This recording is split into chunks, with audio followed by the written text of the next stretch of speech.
Salut Alex, bienvenue sur RMC dans les GG, vous êtes commercial dans le secteur de l'import, vous êtes du côté des Alpes-Maritimes, de Nice. Que pensez-vous de ce qui se passe alors en Grande-Bretagne, Alex? Alexandre. Pour moi, les Anglais ils récoltent un peu ce qu'ils ont semé. Les Anglais ont eu un grand passé colonial. Ils ont eu, comme la France, à gérer avec des flux migratoires. Ils n'ont pas su gérer. Mais pour moi, il y a une raison principale, vraiment. Oui. C'est dans les années 80, il y a déjà eu des émeutes raciales en Angleterre. Oui. Qui ont été quand même assez graves. D'ailleurs, tous les ans, ils le célèbrent à Notting Hill. Maintenant, c'est devenu carrément un carnaval. Bon, Notting Hill, Brixton, notamment, qui a donné lieu à des chansons des mouvements punk d'ailleurs à l'époque. Ouais. Tout à fait. Mais pour moi, le principal problème, c'est les Anglais ont appliqué une politique ultra libertaire, ultra antiraciste en Angleterre. C'est-à-dire qu'il a fallu à tout prix promouvoir les minorités. Ça a été même la clé de voûte de leur politique justement sur les flux migratoires dans les 30 dernières années. Je m'explique. Quand vous allez chercher un boulot en Angleterre, vous remplissez ce qu'on appelle une application form. Et dans l'application form, vous avez une petite case pour les races. Et moi, ça me faisait rire parce que par exemple sur blanc, il y avait 4 couleurs de blanc. Vous voyez, ça c'était un peu spécial. Et les grandes sociétés sont obligées d'appliquer des minimums de quotas. Bien plus loin que ça, quand vous promenez dans Londres, vous voyez par exemple du côté de la mosquée de Londres, la mosquée qui est près de Arsenal, vous avez un monsieur qui ressemble un petit peu à Capitaine Crochet, qui est une personne qui est ultra dangereuse. C'est un terroriste de première échelle. C'est un gars qui acclame les attentats. Il est dans la rue, là. Il est en train de manifester, là, le Capitaine Crochet. Je me demande même s'il n'a pas été expulsé d'Angleterre depuis le temps, Alexandre. Non, il y est toujours. Il est re-rentré, justement. C'est ça qui est fou. Il est re-rentré en Angleterre. Et quand vous voyez ce mec-là, qui est un des fondateurs de la Muslim Defense League, qui accroche quand ils manifestent dans Londres, ils ont des pigs, Mais alors attendez, Alexandre, pour vous, donc on a favorisé le communautarisme et on est dans l'affrontement. Attendez, je veux prendre un exemple. Je veux prendre un seul exemple.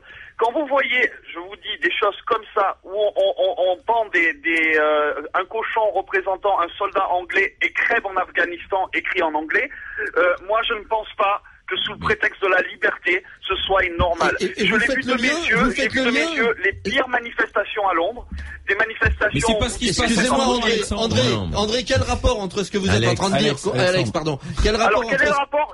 J'en arrive. Parce que là, il n'y a pas de musulmans dans la rue. Quel est le rapport? Et vous allez dans des villes comme Luton, où on a tout fait justement pour aller dans le sens presque du communautarisme, de favoriser les gens à vivre entre eux. Mais seulement entre eux, c'est-à-dire entre gens de même communauté, c'est-à-dire les Noirs avec les Noirs, les Indiens pakistanais avec les Indiens pakistanais. Oui, mais c'est comme ça l'organisation anglaise et américaine. Alors, et en Belgique Alexandre aussi. dit que c'est ce communautarisme qui est en train de mettre à la gueule des Anglais. Avec en plus des religions face à ça. Je pense pas qu'il y ait une religion, parce que et ça, Étienne Liebig l'a dit tout à l'heure. Ceux qui manifestent des Caraïbes ne sont pas du tout musulmans. Ben non, pas du tout. Ce sont des chrétiens, des protestants, tout ce qu'on peut imaginer. Ça peut être quelquefois le surplus, mais minime. Ça n'a rien à voir. C'est pas le communautarisme. Par contre, deux choses. Droite-gauche, certainement pas. C'est absurde, parce que d'ailleurs, il y a quelques mois, c'était le gouvernement travailliste, et ça, ce n'est pas arrivé en 3 mois de gouvernement de droite. Il y a des gouvernements de gauche qui voient aussi la même chose, c'est un problème beaucoup plus important et qui transcende. Deuxièmement, on le disait tout à l'heure, il le disait, Alex, oui, mais il y a des efforts qui sont faits pour un certain nombre de communautés. Mais oui, et alors? Regardez aux USA. Regardez ce qui se passe aux USA. Il y avait des drames aux USA. En 1950, il y avait des ratonnades.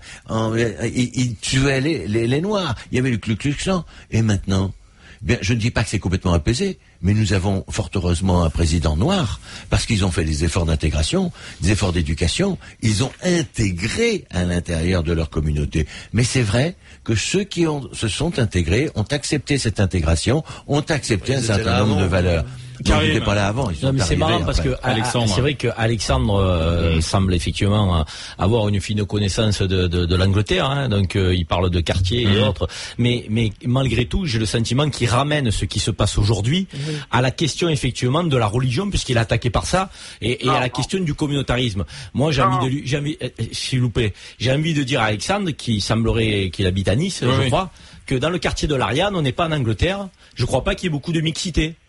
Que à Marseille, il y a certaines cités où on a que des Comoriens, où on a que des Algériens, où on a que des Turcs. Je veux dire, à un moment donné, la gestion communautariste ouverte, affichée des Anglais, que l'on peut condamner ou contester quand on est profondément républicain, dans notre belle République, elle a quand même été organisée, et c'est Bernard mais dans tous les pays. qui le disait tout à l'heure, il parlait de ghettoisation, d'erreurs politiques, d'avoir parqué des populations. Donc quelque part, sans l'afficher dans notre modèle identitaire, parce que notre modèle à nous, il n'est pas fondé sur le communautarisme. On a quand même géré des populations de cette manière-là. Donc soyons lucides aussi. N'expliquons pas que le mal de l'Angleterre provient que du modèle communautariste. Il y a un problème social chez nous, il y a un problème social chez eux, économique, de perspective de société, de crise effectivement de la désespérance, mais on est frappé comme il n'y a aucun lien entre ce qui se passe en Angleterre et le communautarisme. Nous avons porté une responsabilité dans cette ghettoisation, mais il y a aussi la volonté de ceux qui y habitent. Les Comoriens vont avec les Comoriens. Il y en a plein qui s'en sortent. Il y en a plein aussi. Pour ça, tout à l'heure, quand vous m'expliquez que l'ascenseur social fonctionne plus, nous sommes responsables des populations. Voilà, Bernard, mais on devrait faire une émission. Mais il y a aussi la volonté eux-mêmes de rester. Bernard a tout à fait raison, c'est-à-dire la façon dont s'est construit les États-Unis, la façon dont s'est construit et les pays qui n'ont. La France, encore une fois, est unique dans l'histoire. Même quand on va au Portugal, même quand on va en Belgique, le pays est organisé par communauté. Il y a des quartiers qui sont des quartiers congolais à Bruxelles. Mais la France, il y a aussi ces quartiers, le quartier arménien, le quartier juif, le quartier chinois. On les a. Alors vous marqué, mais on les a. Non, mais il y a une espèce de négation du politique en France. Sauf Nicolas Sarkozy d'ailleurs, qui là-dessus est, je trouve, très honnête. Mais il y a une espèce de négation de l'existence des communautés. Alors qu'en réalité, on voit même des politiques, comme ça s'est fait dans le 13e arrondissement, qui traitaient directement avec un des chefs de la communauté. Bien entendu. On le sait que tout bon le faisait. C'est ce que je dis. Simplement. Naturellement. C'est la volonté des gens. Moi, je me rappelle, sans parler d'étrangers, j'ai vécu en Guyane.